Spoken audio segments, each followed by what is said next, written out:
because we have no idea what types of things are going on in that house.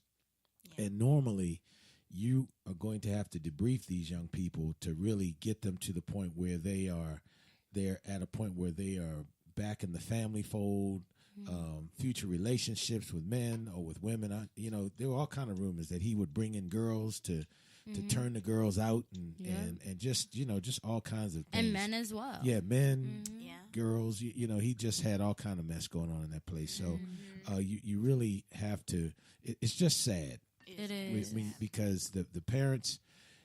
I'm sure that those that were chasing a dollar, and if we keep it real, straight no chaser, we know that a few of those folks were looking at dollar signs. Absolutely. My little girl, my baby can sing, so R. Kelly likes my baby, so we. But I mean, even the grown women, though. I mean, I look at Kitty's story, and she's very well spoken, and I felt for her. But if you listen to her story, I actually read the book that she read. That she wrote. The tell-all. Yeah. And one of the things that kind of stuck out to me was, she had been dating R. Kelly from where she was living and flying out to see him. So she wasn't in the house in the beginning to really see everything that was going on. And, it was kind of like everybody else. He was treating her like a princess and this, that, and the third. But she had gone to see him in Atlanta, and she said that one of the things that he likes to do is play basketball. So she went to watch him play basketball and was sitting on a bench, but he had her sit on a bench by herself while all his friends and stuff were like on different bleachers. Oh, wow. And she said this girl came and sat next to her and was cheering for her as well. And so she went back home, and she was a radio personality. So somebody from her station asked her, I know you're dating R. Kelly, but have you seen the tape? And she got really defensive about it or whatever. She had never seen the tape. She Googled the tape and realized that the girl who was sitting next to her at the basketball game was the same girl who was on the tape. Oh my God. And this was years later. What? And still after that ended up moving out there with him and all this stuff. So it's all the red flags, and you still want to kind of push it. Yeah. And that's where my conflict is. I mean, when it comes to the little girls, no matter what those girls did at 16, 15 years old, they were 16, 15 years old. Yes. They needed more guidance. Yeah. But a grown woman who has come face to face with a woman who at 14 was in a tape and she's still hanging around this man, and you don't think there's anything wrong with that? Right. Well, before you take us to break, Ambezi, I just want, we have a comment from one of our listeners down in Atlanta that said, my child would not have gone backstage if I was dumb enough to take her to an R. Kelly concert. Right. Right. So with that, Ambezi. Oh my gosh. Well, this has been a really great beginning to our show. I'm really excited about our guests. The flow is out here. We're getting it. Oh, I think we have another comment before we go to the break. Oh, absolutely. We have a comment from Beagley, and Beagley is saying, while minors are legally protected, wait a minute, let me move a little closer so I can see. While minors are a legally protected category, do you guys see his abuses worse than someone who has herpes and puts their partners at risk by comparison? Well, wasn't he doing that too? Well, you know what? I won't quote myself. Right. I think we need to pick up on his comment when we come back. I think so too. Great comment, and keep listening. Let us get our Google search right. Right, because we are going to respond to that for sure. And thank you for that comment. Absolutely. So hang in there with us. We will be back. Straight No Chaser. Let's go to the break.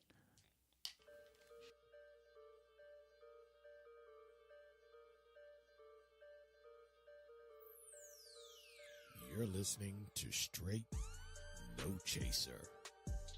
We'll be right back.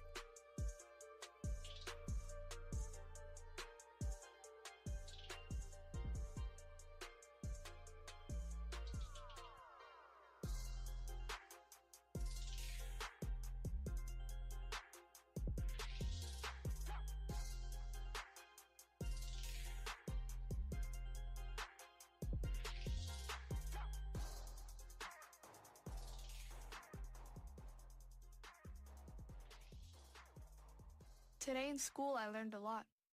In chemistry, I learned that no one likes me. In English, I learned that I'm disgusting. And in physics, I learned that I'm a loser. Today in school, I learned that I'm ugly and useless. And in gym, I learned that I'm pathetic and a joke.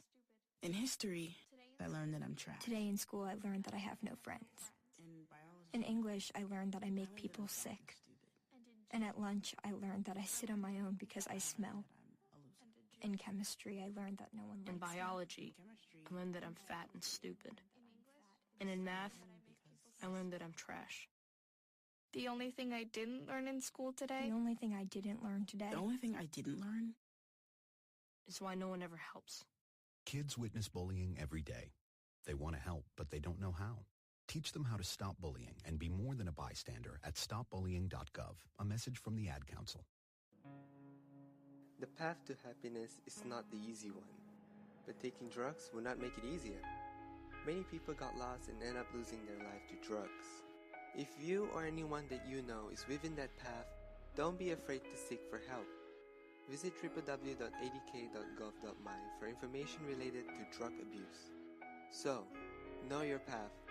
This message is brought to you by the National Anti-Drugs Agency. Where I wanted to quit, in the back of my mind, I told myself I have to quit. And just that day when I reached for that cigarette, I'll never forget it, with my son looking at me. And it was like a bolt of lightning hit me where I finally realized the big picture of what year after year and cigarette after cigarette had done.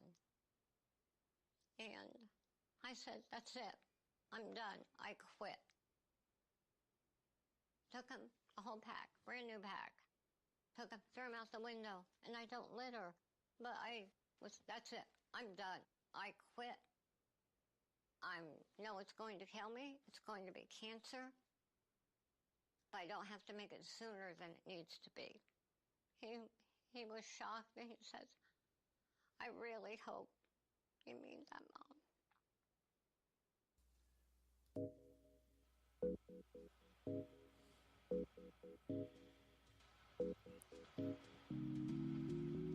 You're listening to Straight No Chaser.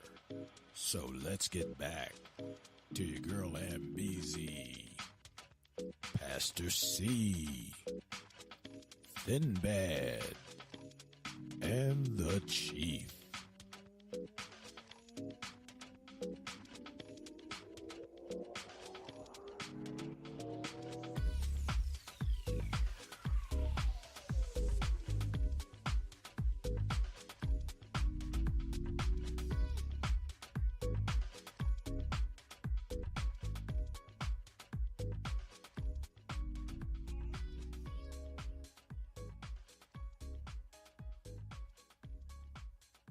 Hello, Wade. Today is your birthday, so congratulations.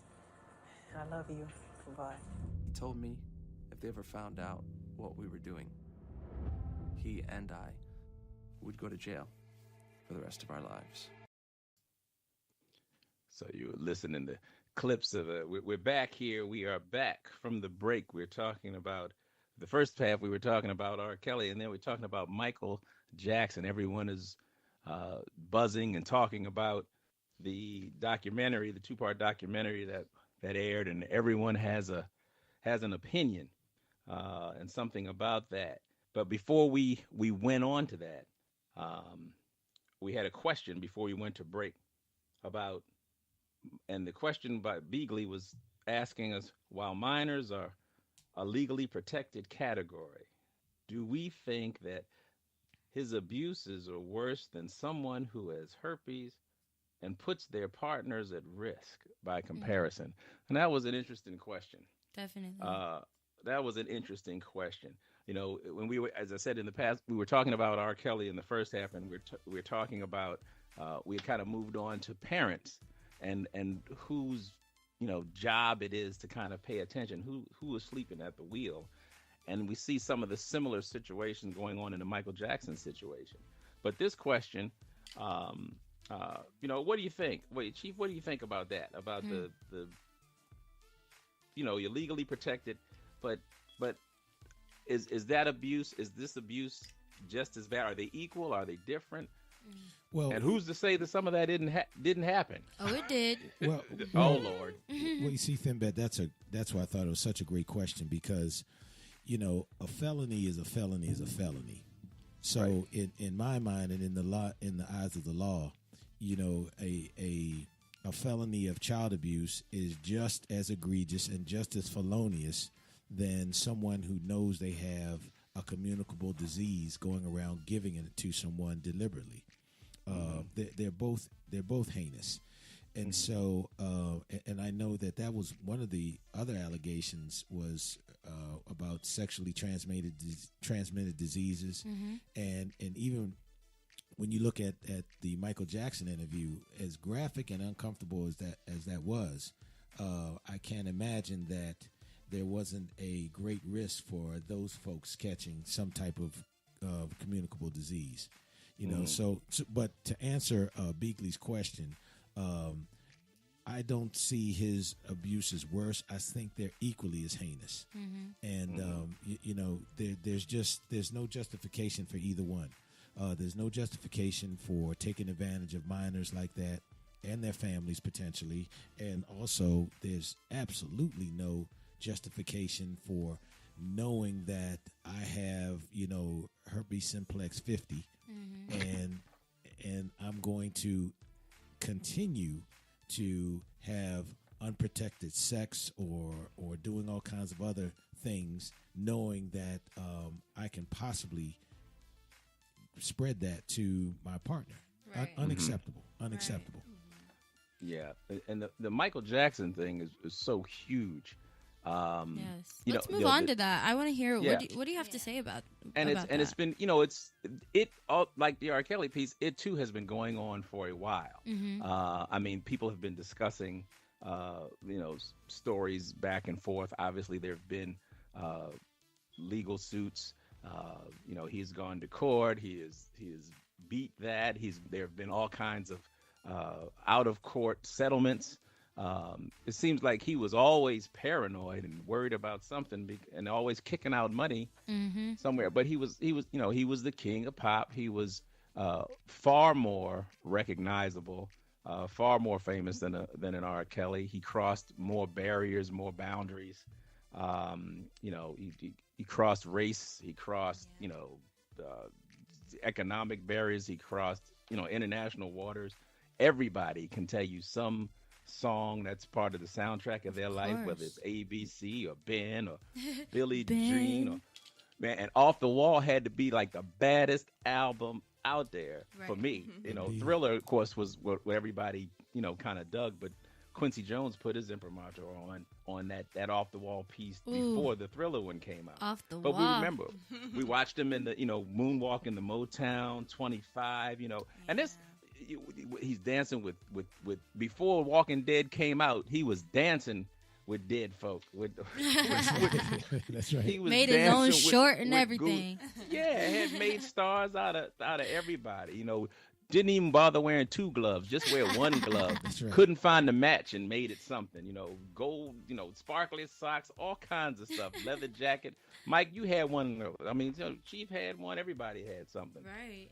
But no. At the same time, we watched all this crap unfold, all this sexual creepy freakiness, the abuse trial, the allegations, all of this, and you've got people with really strong feelings on both sides of the camp. Right. And I think what's adding to this, oddly enough, do we not find it strange that we got Oprah Winfrey on the Michael Jackson story and her best friend Gayle King on the R. Kelly story?